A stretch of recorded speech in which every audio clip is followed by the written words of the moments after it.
The webinar will begin shortly. Please remain on the line.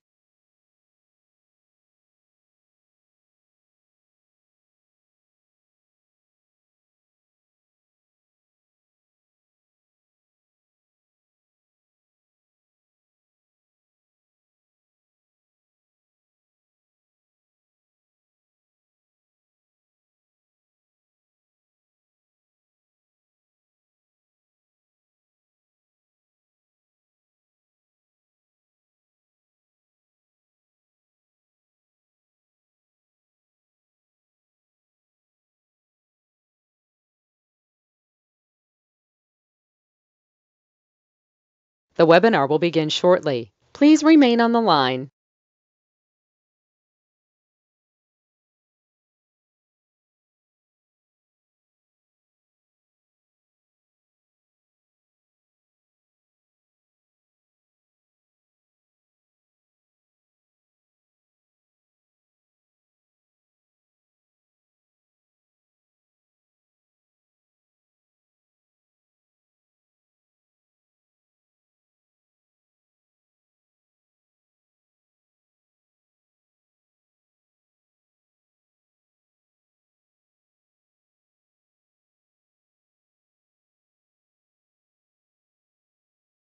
The webinar will begin shortly. Please remain on the line.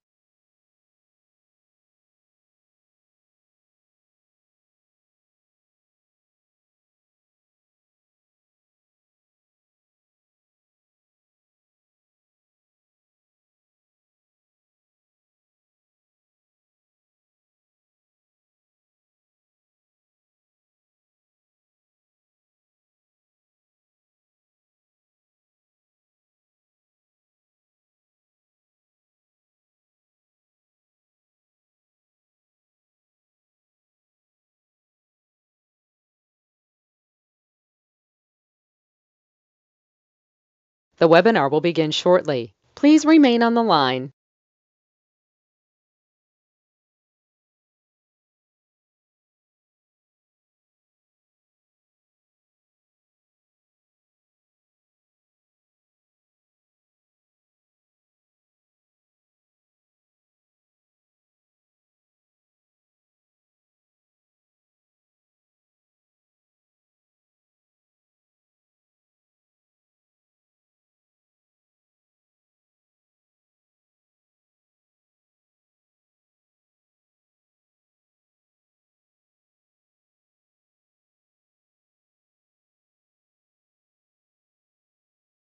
The webinar will begin shortly. Please remain on the line.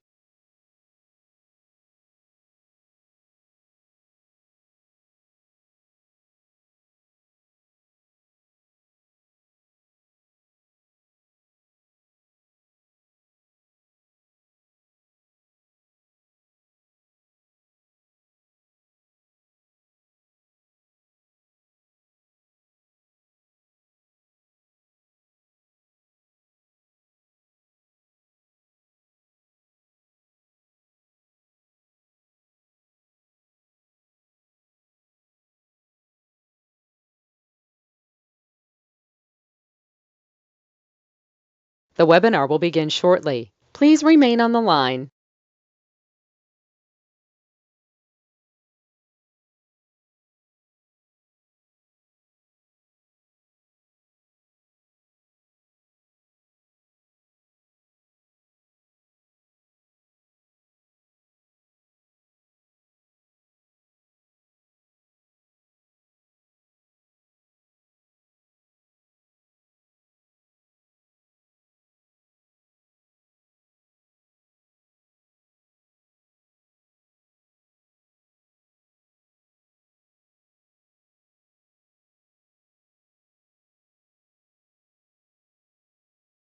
The webinar will begin shortly. Please remain on the line.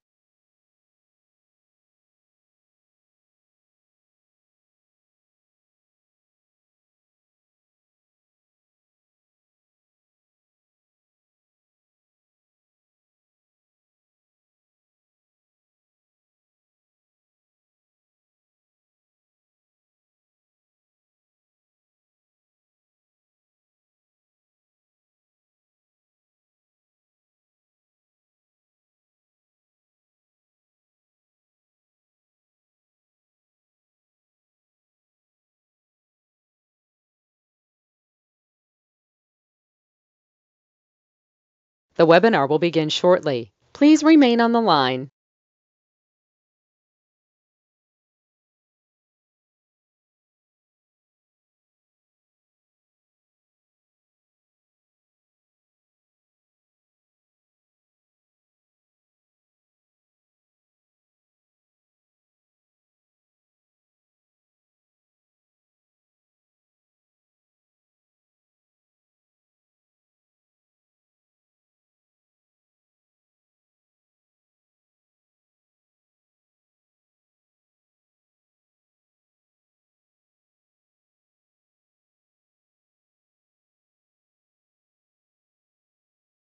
The webinar will begin shortly. Please remain on the line.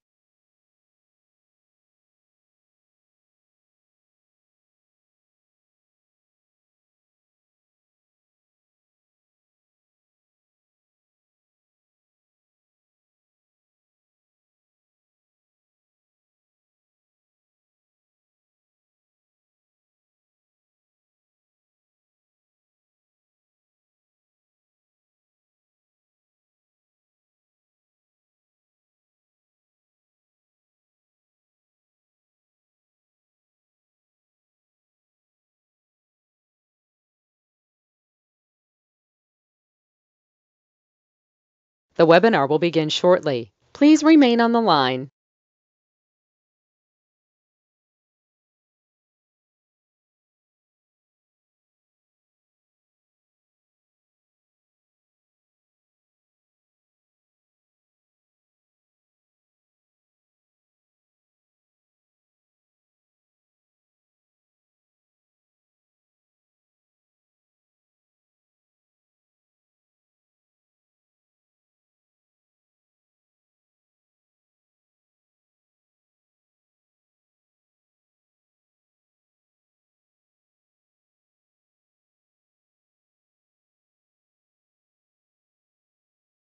The webinar will begin shortly. Please remain on the line.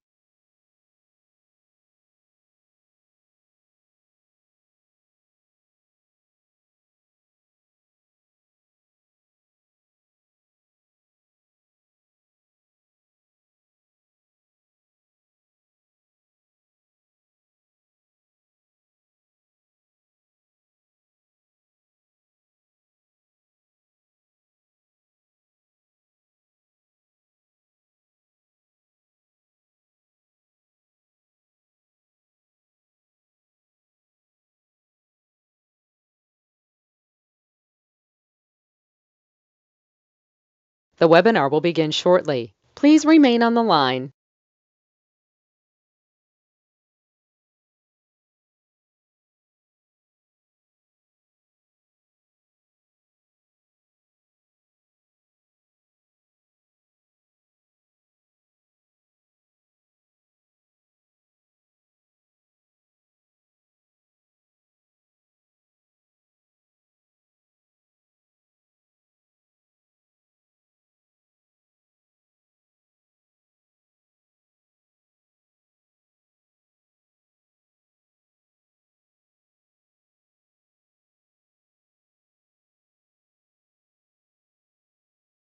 The webinar will begin shortly. Please remain on the line.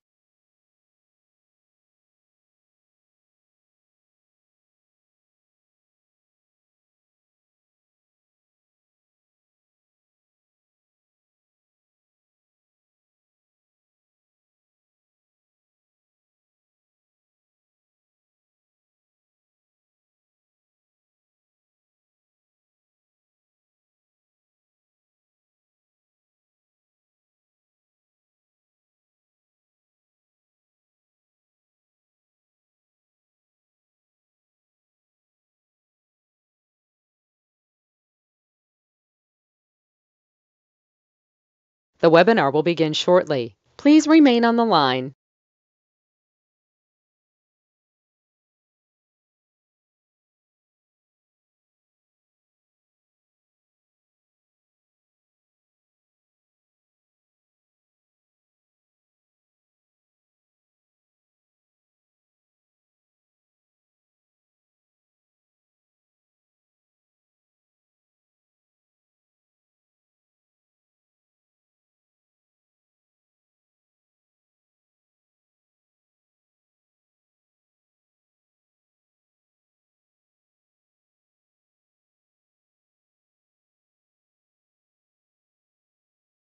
The webinar will begin shortly. Please remain on the line.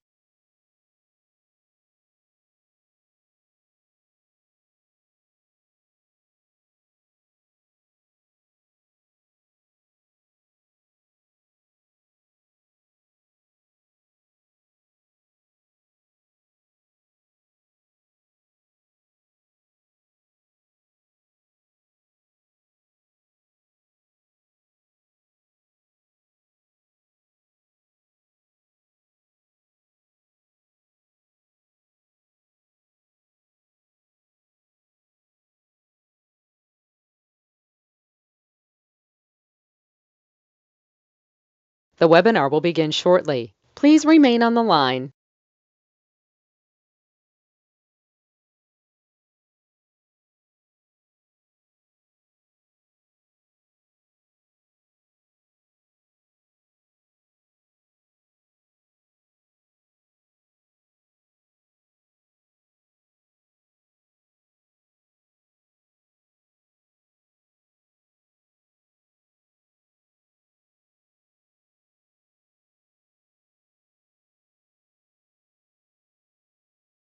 The broadcast is now starting. All attendees are in listen-only mode. A very good afternoon to everybody, and welcome to this second in our series of late summer webinars, research webinars from the Institute for Sustainability at Leadership at the University of Cambridge. Really pleased that everyone has been able to make it. There's a large number of you, and you're spread right across the world. Importantly, for the context here, we have many delegates from China and indeed other parts of the world, which will feature in today's webinar. The topic is infrastructure and sustainable communities, and I'll go into just say a little bit more about that in a moment. Firstly, to say I'm Jake Reynolds, and I'm responsible for research at the Institute for Sustainability Leadership, that's CISL for short. And what we're doing in these webinars is we're profiling the work of our Prince of Wales Global Sustainability Fellowship Program. So that's a program which started in 2019, and it's been very successful, and I hope differentiated a little bit from other programs in that it's very much focused on impact-led research. We look at topics which are of maximum importance to the policy and very importantly the business community, and hopefully evolve solutions in that respect. Previously we have heard we've had 5 seminars in two cohorts, if you like. Previously we've looked at a whole range of subjects which the fellows in the program have been researching, from air quality in African cities to climate risks in aviation, sustainable food consumption in the UK, the business case for living wages, and just last week we looked at the whole area of sustainable materials. Today we're going to be hearing from Elia Apostolopoulou, whose fellowship has explored how China's Belt and Road Initiative, also known as the New Silk Road, is affecting places, natures, and livelihoods as it transforms urban environments. It is an absolutely staggering program, and I'm sure Elia is going to give us the basic facts and figures on that. And she's been exploring these questions through her social science research in cities influenced, affected by Belt and Road infrastructure, actually across the global south and the global north. So we have a real cross-section of places in which Elia's work has touched. Elia herself is a human geographer and a political ecologist. She's held postdoctoral and lecturership positions at the University of Cambridge and Oxford, and since 2019 became one of our Prince of Wales Fellows at CISL. Over the years, she's won a significant number of internationally competitive fellowships and grants from the EU, from the British Academy, Cambridge Arts and Humanities and Social Sciences, Royal Geographic Society, to name a few. And she has more than 50 peer-reviewed publications. Sadly for us, from next month, she will be based at the Autonomous University of Barcelona. So she's off to Barcelona, having been awarded a tenure track Senior Research Fellowship. So congratulations, Elia, for that. Just so that everybody's aware, the webinar will be recorded for our purposes at CRSL. So do be aware of that. We would love to receive your questions. So those of you who have questions, please use the question facility in GoToMeeting, which is our technology here, to pose them to Elia. Elia will not speak for more than 15 or 20 minutes. The bulk of the webinar, we hope, can be in Q&A. And we'd love to hear what's on your mind as she goes through. So keep putting those questions in as we go along, and I'll do my best to get them over to Elia as questions when she's finished. So I think with that, I'm going to hand over to you, Elia. You've got your first slide up, so that bit has been successful. And we'd love to hear from you about the New Silk Road. Thank you. Thank you, Jake, for the introduction, and many thanks to everyone for attending the seminar today. So I have prepared a presentation that is slightly longer, so it will take approximately 20 to 25 minutes, but I'll try to keep it as short as possible. So in what follows, I will try to give you a brief overview of my work on the New Silk Road the last 3 years. So the New Silk Road, also called China's Belt and Road Initiative, is the largest single infrastructure project since the Marshall Plan, and it has a scope and scale that has no precedent in modern history. It involves more than 140 countries and impacts more than 65% of the world's population. The initiative is organized around 6 economic corridors. The belt is designed to facilitate the land-based integration of Central Asian, African, and European techno-territorial constellations via rail and road corridors, whereas the road targets the maritime regions of Southeast and South Asia, the Middle East, East Africa, and the Mediterranean by building or expanding ports to create a maritime corridor. BRI's illustrations reveal a planetary scope that includes a digital, a polar, and a space Silk Road, and recent extensions into the Americas and the Pacific, rendering the initiative an exemplar of a new global paradigm of infrastructure-led development that is increasingly marking a shifting global world order. So despite the depiction of BRI corridors as continuous surfaces, the spatial configuration of the flows of capital, goods, and people are expected to predominantly occur across a network of urban nodes, with several BRI projects strategically placed in selected cities across the globe.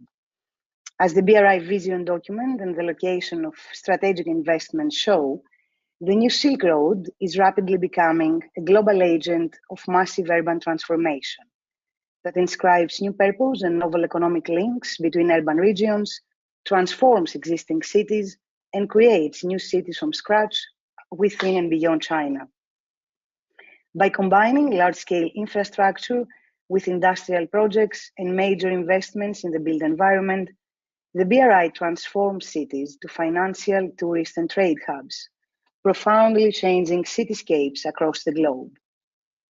So even though China has addressed a significant part of the global infrastructure gap, creating hopes that the BRI may reduce urban poverty and benefit local economies, place-based communities are increasingly contesting the loss of land, housing, and livelihoods due to the intensification of land grabbing and displacement processes in the places where BRI projects take place.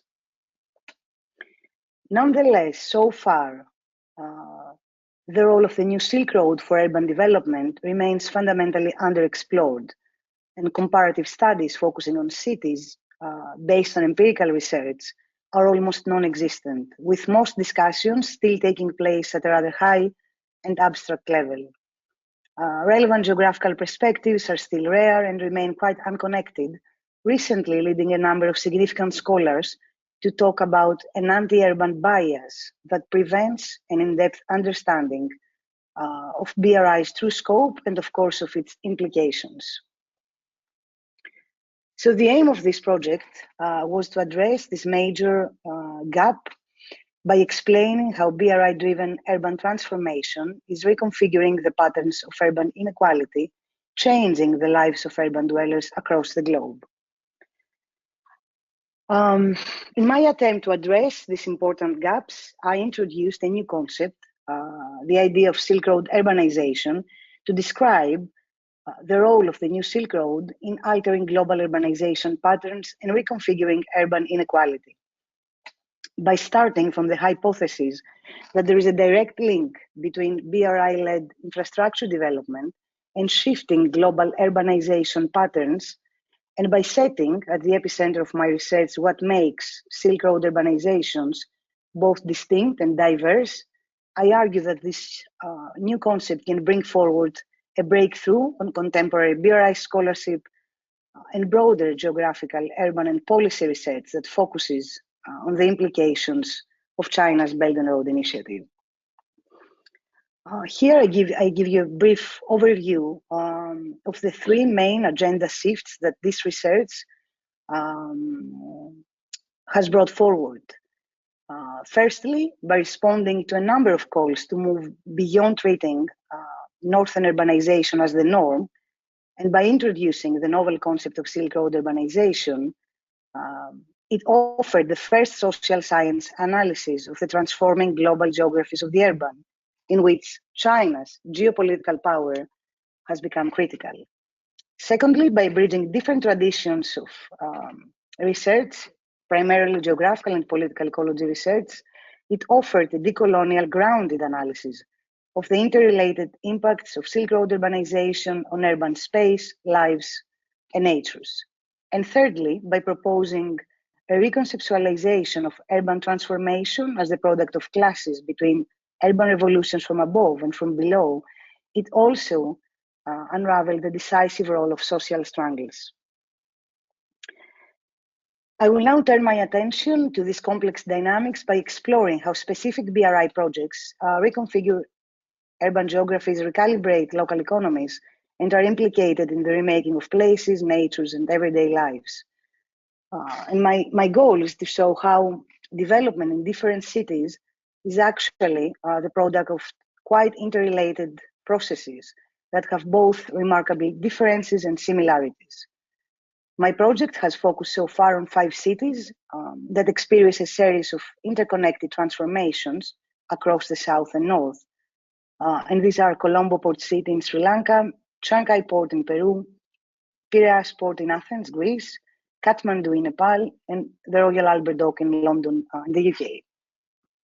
And by combining ethnographic research and community mapping with an extended document and policy analysis, the project explained the impacts of BRI infrastructures, bringing at the same time, at the epicenter of research, local communities and marginalized populations that are in most cases at the margins of mainstream scholarship and policymaking.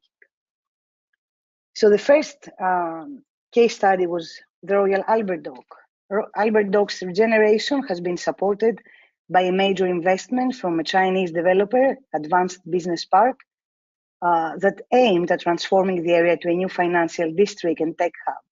And this project was linked to the new Yiwu-London train route and a number of other transport upgrades. So Albert Dock has been part of a wider transformation of the historical docklands to a new boomtown. The first phase of the development was completed in 2019 and involved the creation of office space across 21 new buildings. And the vision of the company was to create an Asian business port, transforming the area into London's third financial district. The ABP investment is the latest stage in the process of market-led urban regeneration in London. And despite the rhetoric of transforming a wasteland to a new global village, the agreement has been criticized by local community groups and many civil society organizations, inter alia due to the company's limited record as a real estate developer, concerns about its development, its involvement in forced evictions in Beijing, and the absence of meaningful public consultation. Importantly, the Royal Docks are also one of London's opportunity areas and its only enterprise zone, which means that it provides tax breaks and business incentives to attract foreign investment. So the area's regeneration is not only dispossessing the public from the potential of an open, accessible, and truly welcoming public space, but it can also bring the displacement of low-income people that has been a defining characteristic of gentrification processes in London. And this does not only refer to physical relocation due to rising rents, but also to urban marginality. The second case that we explored was Colombo in Sri Lanka, one of the most important projects, I would say. So Colombo Port City has been one of the most controversial BRI infrastructure projects in Sri Lanka and was met from the beginning with quite important opposition. Even though the original process goes back to the 90s, the project was launched in 2014, and this followed the signing of a concession agreement between Sri Lankan's administration and China Harbour Engineering Company, a unit of the state-owned China Communications Construction Company that undertook the development. The new city is connected to Colombo's central business district and is expected to become a key hub for the maritime Silk Road. Importantly, the new city is based on an ocean reclamation project that is already profoundly transforming Colombo's urban landscape. It is expected to include luxury hotels, shopping malls, office towers, casinos and embassies, and recent artistic impressions show a cityscape similar to Dubai or London's Canary Wharf. Now, foreign influence in shaping Colombo's future has been evident, of course, before the port city, with primary example the construction of luxury apartments. Astoria complex is a very characteristic example, and it reflects a model of urbanism that is already prevalent in China. Towers of luxury apartments with exclusive clubs, famous commercial brands, and private gardens, and is advertised as a smart investment for entering Colombo's real estate. And of course, Chinese investment includes a number of projects in Sri Lanka, like roads, motorways, ports, and airports. And also, it included selling the 80% of Colombo's international container terminal that is next to the port city. It is important to say here that the port city does not reflect only Chinese inspirations, but has been a key part of controversial urban regeneration plans from Sri Lanka's government following the end of the 26-year civil war. And it continues the long history of the country in the displacement of low-income, multi-ethnic and multi-religious urban communities from city centers. Now, the privatization of the port led to the sharply reduced of workforce, with workers being hired from subcontractors at lower wages and less labor rights. It also had a number of very important environmental impacts, including severe impacts on fishing breeding areas that affected the livelihoods of people living in Colombo's beaches and depending on fishing. There were also concerns about land grabbing and inadequate compensation for lost income and housing damages, and criticism for the exclusive character of the project. And this is quite important to understand the opposition with which the city port was met from the beginning by grassroots groups, students, trade unionists, fishing communities, and environmentalists. And in general, it is a project that reflects a development model that, by ignoring prior land uses, social needs, and environmental risk, creates a battleground between residents, investors, and the urban poor. The third case is Piraeus Port in Greece, in Athens, characterized as the head of the dragon by the Chinese president. It has been a key investment for China due to its strategic geographical position that renders it a gateway for Chinese products to enter Europe. Now, COSCO, a Chinese state-owned shipping and logistics supplier company, obtained in 2008 a 35 years concession to operate part of Piraeus container terminal. And this controversial decision to privatize the most profitable sector of the port was supported by major Greek ship owners who were expecting to gain favorable loan conditions from Chinese banks by agreeing to use Chinese shipyards. In 2016, the Chinese company COSCO signed an agreement with the Hellenic Republic Asset Development Fund, and it acquired the majority of the port shares, becoming the primary port operator. Similarly to the Albert Dock in London, in response to social contestation, officials argued that transforming the port to a BRI hub is a win-win deal for everyone. But actually, what the privatization brought was a profound increase in the port scales of operations, causing significant environmental impacts in the area. New plans from COSCO include the creation of a new artificial island that, with shopping malls and luxury hotels, that if built will further transform the area. Now, again, similar to Colombo, the privatization of Piraeus led to the sharply reduced of workforce and people being hired at lower wages and less labor rights.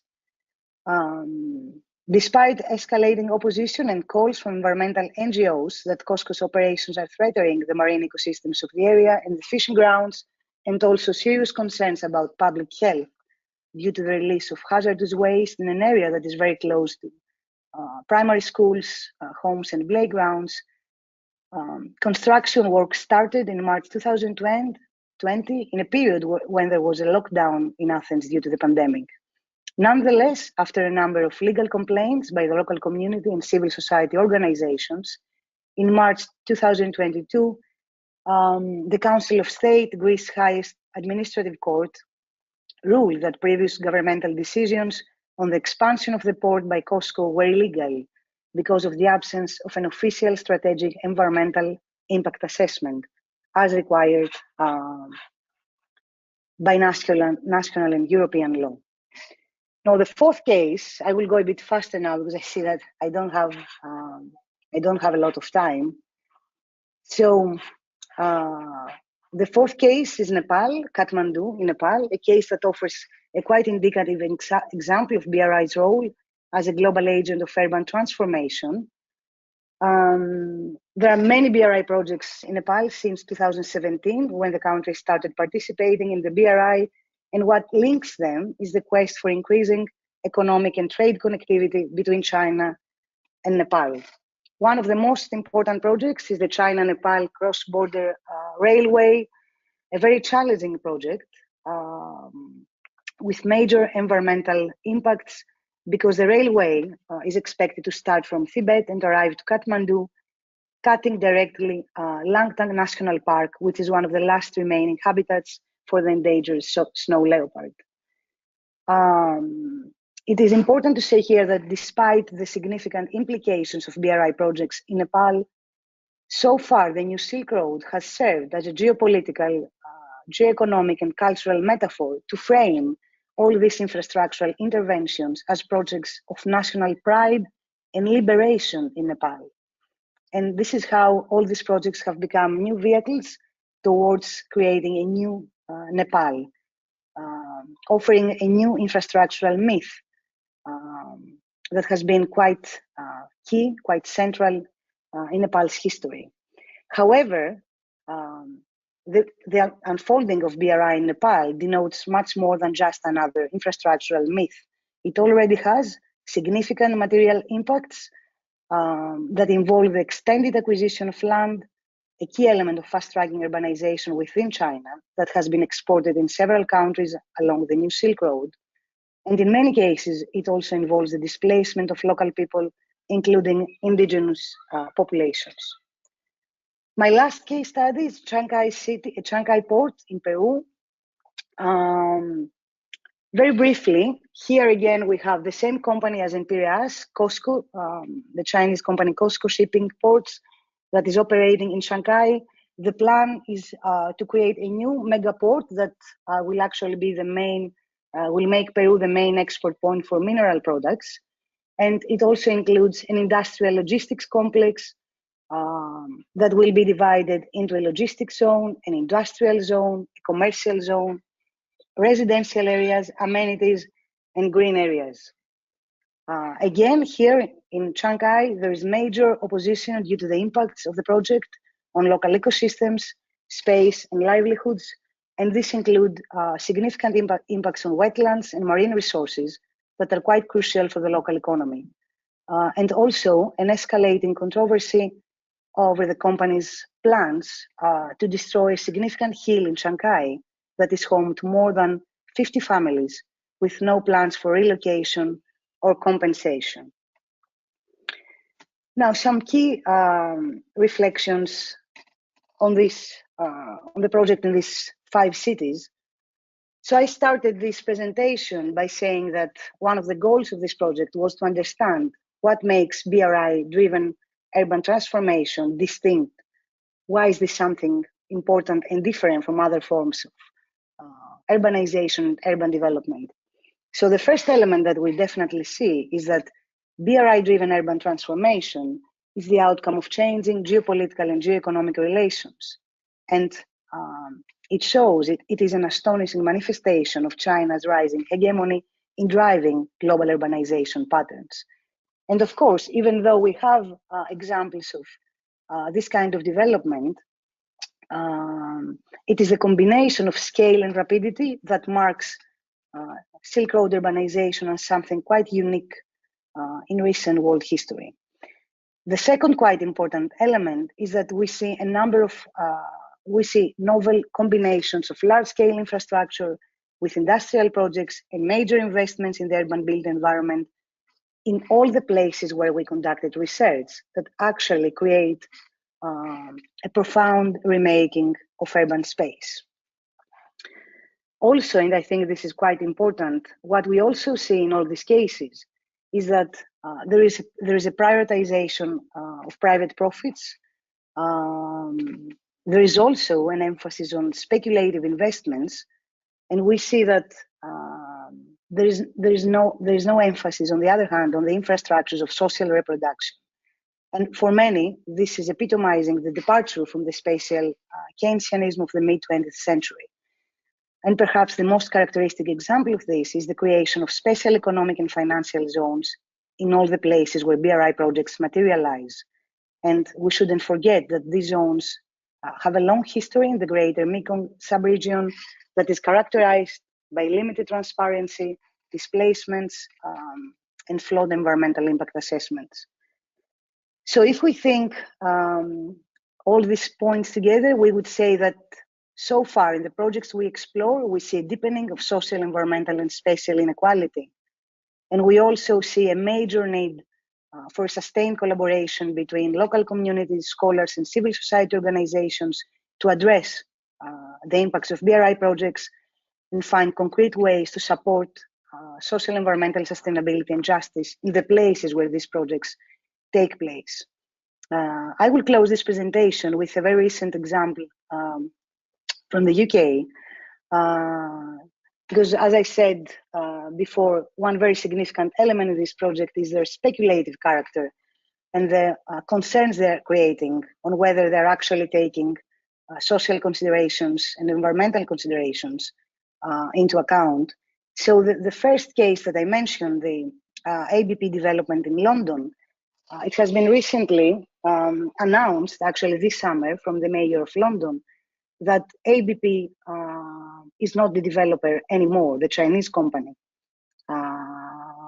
Perhaps you have seen, there have been many articles since then in the international press talking about a ghost town, about empty buildings and empty roads, but nonetheless, 10% of the public space is now built with all these empty buildings and offices. And it remains to be seen what is going to happen with this space in the future.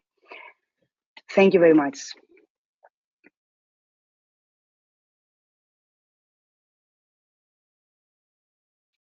Thank you so much, Elia. That's fascinating. It's also quite sobering.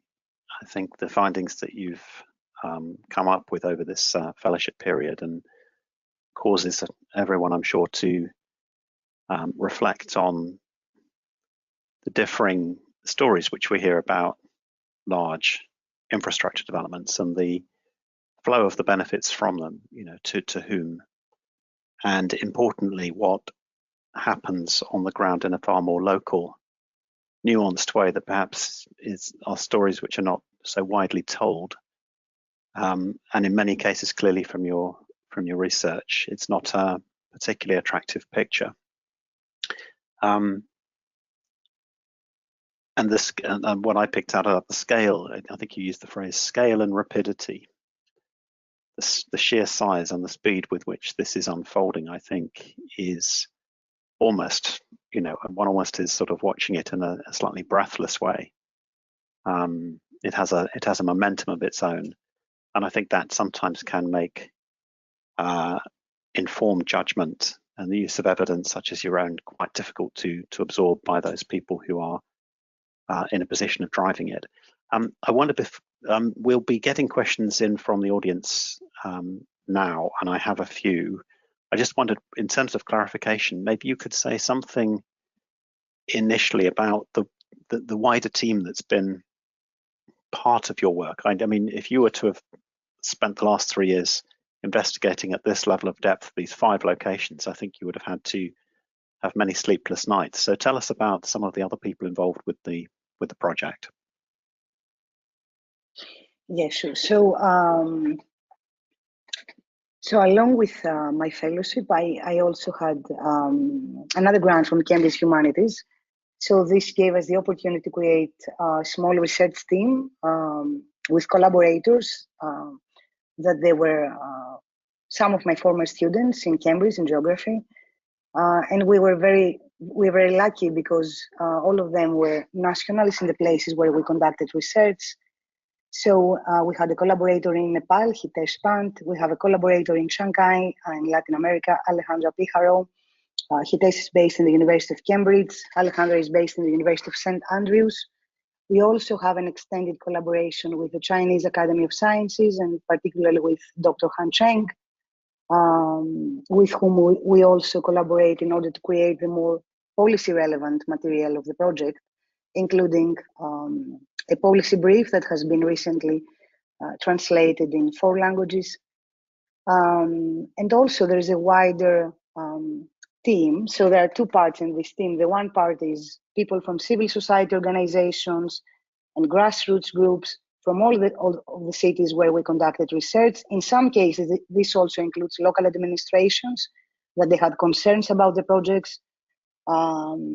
Actually, in all the cases, only in Kathmandu this is not the case, but in all the other cases, there are people from local administration collaborating with us.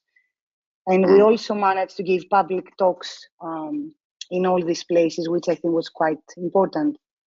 And of course, we are still doing that. And there is also a broader academic network that I managed to establish through my fellowship, including scholars from Sheffield, from the Urban Institute, from Manchester, from the US, from Harvard, and from the University of Massachusetts. We also, and now we have a broader network that is meeting actually at the end of this month in Malmo in Sweden. That includes many people from various countries in Europe that start working on similar projects on the BRI. Okay, it's impressive. Thank you, Elia. And just a note to my colleagues, Jan and Rebecca, if we can share the web link to the policy briefing and perhaps some of Elia's outputs over the 3 years, that would be really, really helpful, I'm sure, so that people don't have to feel that they frantically have to write things down. Some of this has been well communicated in different forms. I should also say, those of you who are listening in on LinkedIn, please do feel free to ask your questions through the comments feature there. We'd love to hear from you too. I'm going to go straight in, if I may, to one thing which may be on a number of people's minds when they think of these large infrastructure projects, billions of dollars being poured into economic development of one kind or another in different parts of the world. To be honest, Elia, is there an upside? We're concentrating here on some of the local community, civil society impacts, which of course stories need to be told. Others might argue that the economic benefits of some of this infrastructure, the trade flows, businesses, job creation, etc. It's never a good idea to to balance in a way that we have winners and losers. But presumably that context, the motivation for BRI, the economic development and benefits to people, was also a consideration at times in your study. Can these things be balanced off at all, or is that just simply too dangerous? Yes, thank you, Jake. Yeah, this is a really good question and a difficult one. I mean, to be honest, when I started this work, even though I had concerns, because I mean, large-scale infrastructure always has impacts. I mean, I've done work previously on the Olympic Games in Greece. I've done a lot of work in the UK on HS2 and housing projects. I mean, it's not only China's Belt and Road Initiative. Every time that you have a large-scale infrastructure project, most probably it will affect the environment, it will affect people, and it will be controversial. I mean, in most cases, this is what we see. But I think there is a major difference, I would say, in this case, in China's Belt and Road Initiative, that we have a country that is leading a number of interventions in other countries. I mean, of course, in all the cases where I conducted research, national governments were supportive of these interventions. And this is another key element that we should emphasize. There's no conflict between Chinese government and Greek government or the government in Nepal. This is not the case. Nonetheless, again, in most cases, we saw that it was only the government that was supportive. And this is something quite, I mean, this was also surprising for me. I mean, I was expecting to see a lot of controversy, but I thought that that the reactions of people would be more mixed and not so negative. Perhaps it depends also from the projects. I mean, we have the Royal Albert Dock. It's a very controversial project for years. We see now that even the local administration is accepting that there is a problematic development there, and they are willing to replace the developer. We have Sri Lanka, and now in Sri Lanka there is a major economic crisis in Colombo, and the project started during that period. The government changed, so we have a very unstable, political context. And then we have Kathmandu in Nepal and Shanghai. Again, in both cases, there is major controversy. We have indigenous populations. So I mean, in all these cases, it's really hard for me to say that, there is, the positive benefits are quite hard to see in most, I would say in all of these cases. Perhaps Piraeus is an exception in the sense that the port is definitely functioning better. I mean, there is an increase in the scale of operations, and it's a more successful port in business terms. This is the case because it's very high now in the list of competition in comparison to other ports. And there are people in Piraeus that found a job in Costco, and may have positive, but the environmental aspect is quite significant in that case. So the $1 million question, if I can put it that way, is it's something which runs right the way through sustainability. Is it possible to balance the losses of one stakeholder group, in this case local communities, against the gains of others, through economic development, through other benefits which might flow? Or in fact, can we move out of that kind of win-lose dilemma into something which I guess one might describe as sustainable infrastructure which manages to find a path between these various different interests and actually comes out with infrastructure which is successful for business, successful for the host government, successful for the local communities? Is that vision realistic, or does one group have to give? Well, I don't know if there is an entirely win-win situation. I guess always there will be losers and winners, but there are, of course, a number of very different. There are a number of things that someone can do so that the whole process is completely different. To give you some ideas of what I mean. For example, if you start a large-scale infrastructure project, this should be consistent with the host country's national development and spatial plan. it should be also consistent with international human rights and environmental commitments. I think these are quite basic things. And when this happens, yes, of course, you can have a new highway in Nepal that, even though will cross sensitive areas, will have really significant benefits for local communities who now cannot, for example, access hospitals.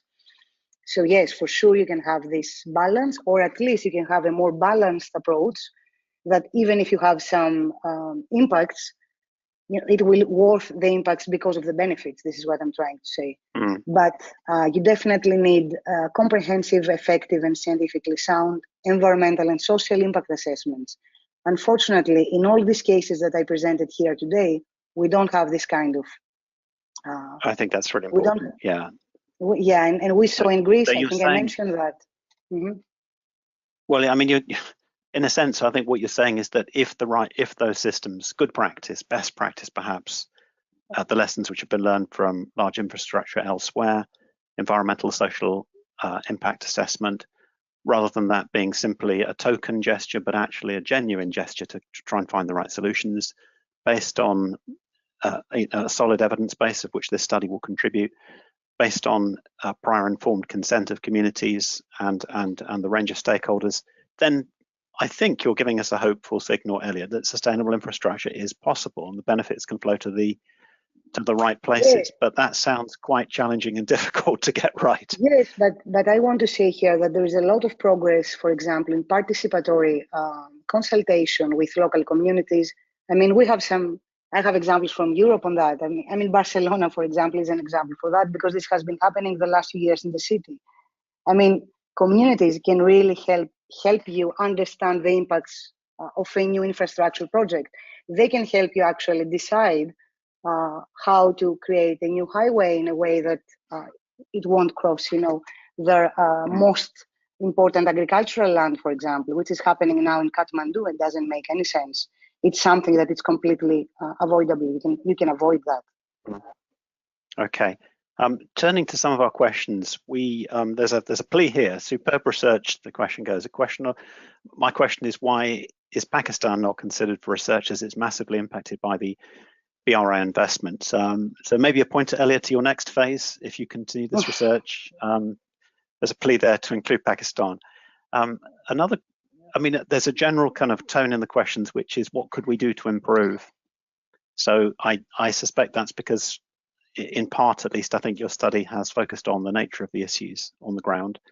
I think there's a plea there to think through, what can we do in practice to make these projects better? And I would point people to Elia's policy briefing, which she's written with Dr. Hang Cheng at the Chinese Academy of Sciences, and it's translated into Mandarin and a number of other languages. So that is in part the recommendations in that paper do answer that question about what we need to do to improve.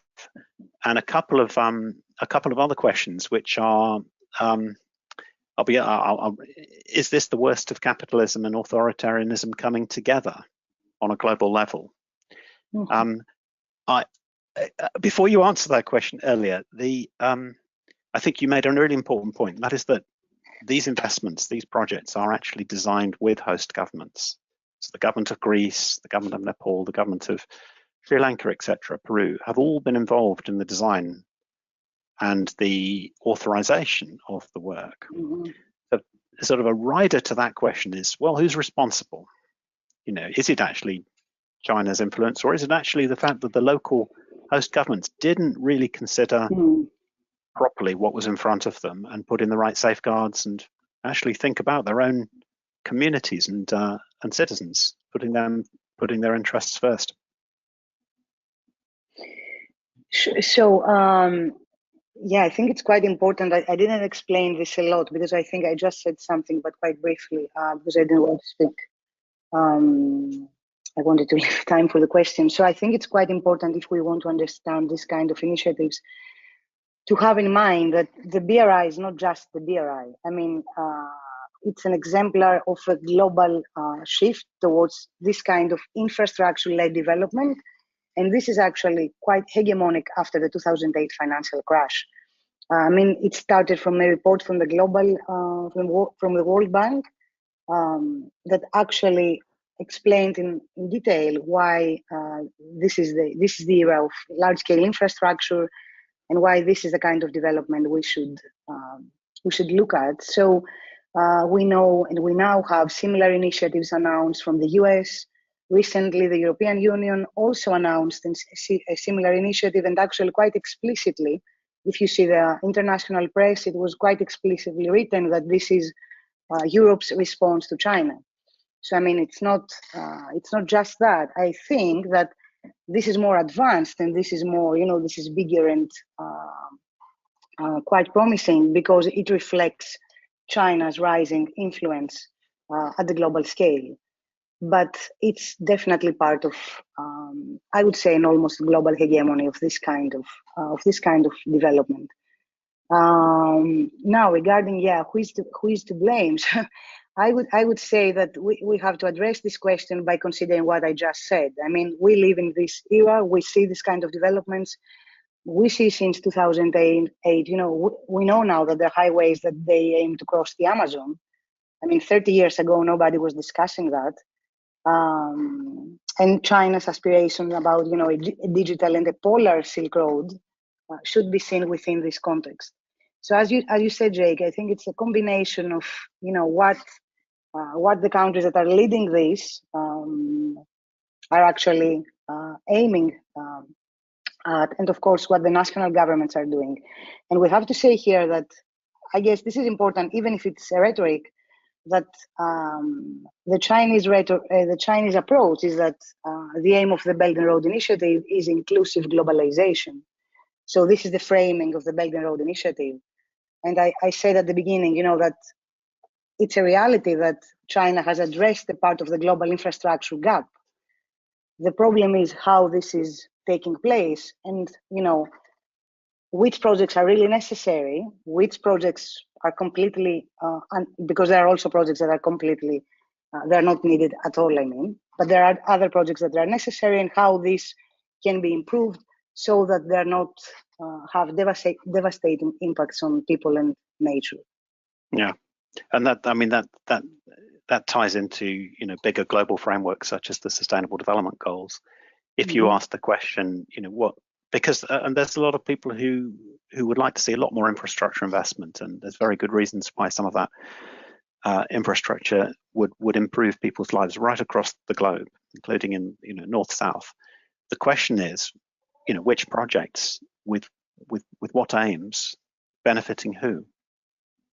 And exactly. It's kind of a bit mysterious about how these projects are evolved, and we can't help but guess that the financial objectives of some of these projects may take precedence over some of the other considerations, including environment and community justice.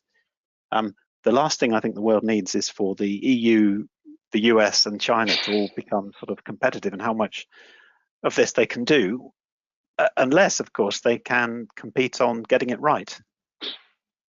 And so hopefully we can share this work that you've produced, Elia, is not only relevant, I think, to China and the governments which are working with China on the BRI, but it's also relevant to the infrastructure planners, the designers of these programs, but in the US and EU and other parts of the world. Just to return to the questions, if I may. We've got a question here, and actually I want to circle back in a minute to China, but let's just get a couple more in. Thanks, Elia, for the webinar and the presentation. In this study, could you, Elia, find any best practices concerning housing? So, perhaps I'm interpreting this as if an area is going to be transformed through an infrastructure project and how communities are going to be displaced. What if any good practices have you found in terms of relocating those people, or establishing them in other areas in a way which is actually productive for them rather than a setback? And in Nepal, you showed us a picture which was clearly not necessarily a successful result, and I'd like to hear from you about that. It's the movement of people, the displacement of people, and the housing relating to that, if you have any thoughts. So far, no, we haven't identified best practices on that, but but we have to say that this is under negotiation in most cases because these projects are now taking place. And I guess perhaps it's at an early stage. I'm sure that in a few years, I mean, I wouldn't like to think otherwise. I'm sure that in a few years there would be some solution, so that perhaps not ideal, but I couldn't imagine that people would just stay without houses. So far, what we saw was the discontent of people because there was no consultation with them in all the cases. There were cases in Nepal where Hitesh conducted a quite extensive ethnographic work, where he arrived in villages and people didn't actually know that there is a railway that is planned to cross their village, or they have just found out about this 2 or 3 days before. So there was a lot of there was a major lack of information and a major lack of consultation. So unfortunately, no best practices on that. At least I emphasize so far. What we've seen was cases, especially in Colombo, where there has been some agreement between local community and the developer on compensation about lost income. And Colombo was the most advanced case because the artificial island was already constructed when we started our research. So the impacts were quite obvious, and many people were losing their income because they were depending on fishing. So yes, this was something that it was very controversial, of course, and there was a series of negotiations. And at the end, there was a division within the local community. There was a part that agreed with the compensation measures, and there were other groups that didn't agree. But there was compensation about lost income. Yeah, and I mean, large and sort of all-consuming as the BRI program is, of course, it's not the first time that humanity has attempted to invest strategically in infrastructure. And actually, it's an opportunity to mention some work which CISL and the Geography Department in Cambridge were involved in, a program, UK-funded program on future dams, which was led by the University of Manchester in the UK, which had a look at. It's in the context of a significant rebirth of interest in hydro power, and for low carbon reasons, and because of some other benefits, having had a really checkered record, including in China, of displacement of populations and problems impacting the environment, etc.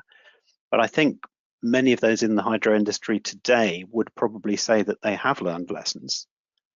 And, whilst not everybody might agree that hydro is the way forward, modern hydro schemes are more aware of the track record and the history of difficult, sometimes strongly opposed projects than perhaps they were, 20 years ago. And I think that can be hopeful. So the work that we've done on future dams has looked at how these questions of consent and environmental impact assessment and genuinely, optionality around the different kinds of infrastructure which could be placed, rather than sort of the first big idea that a minister or somebody comes up with.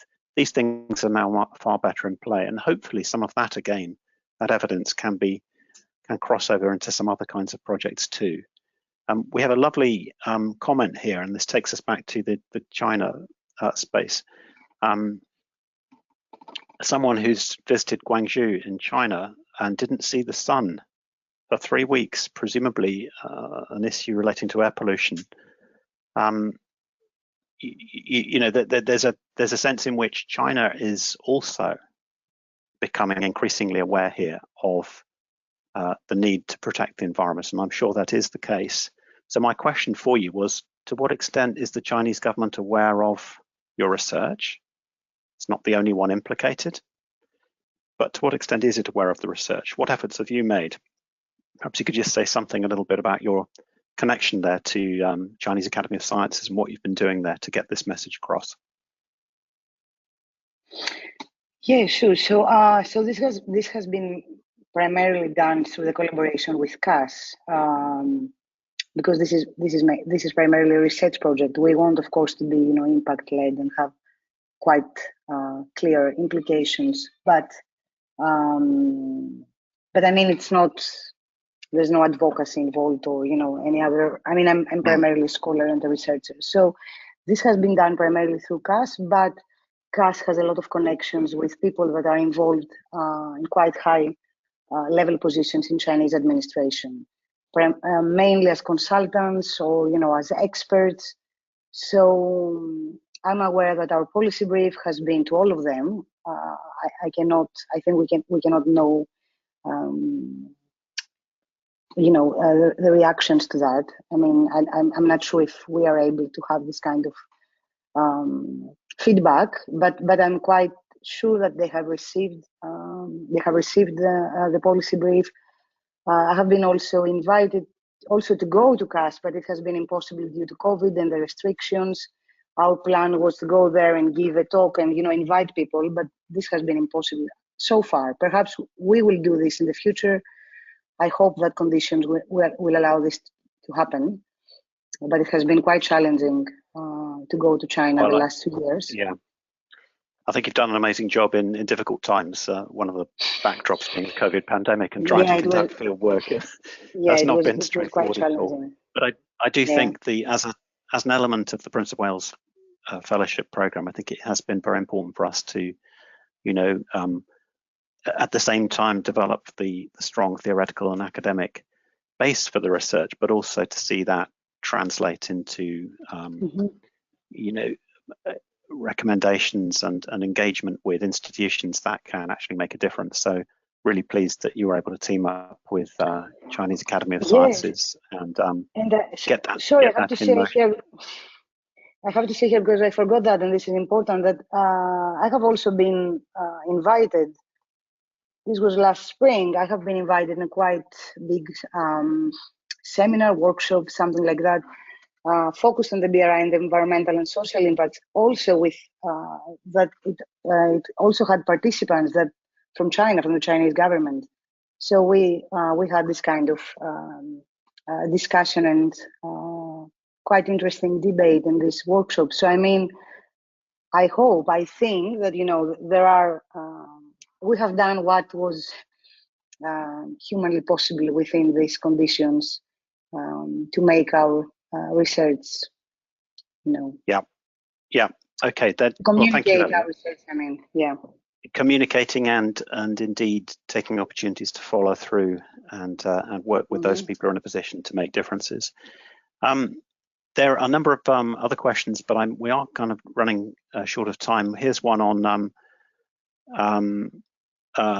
It is good, I suppose, to condense the question, is good practice in large-scale infrastructure dependent on democratic traditions, which are, I suppose, by definition, designed to represent populations, including local communities? What does that relationship look like, or can any government of any different hue make the right decisions in this respect, or is it perhaps just some regimes, some governments might find it easier to consider those interests? Sorry, you mean whether there are governments that it's easier for them to follow a democratic decision-making process than others?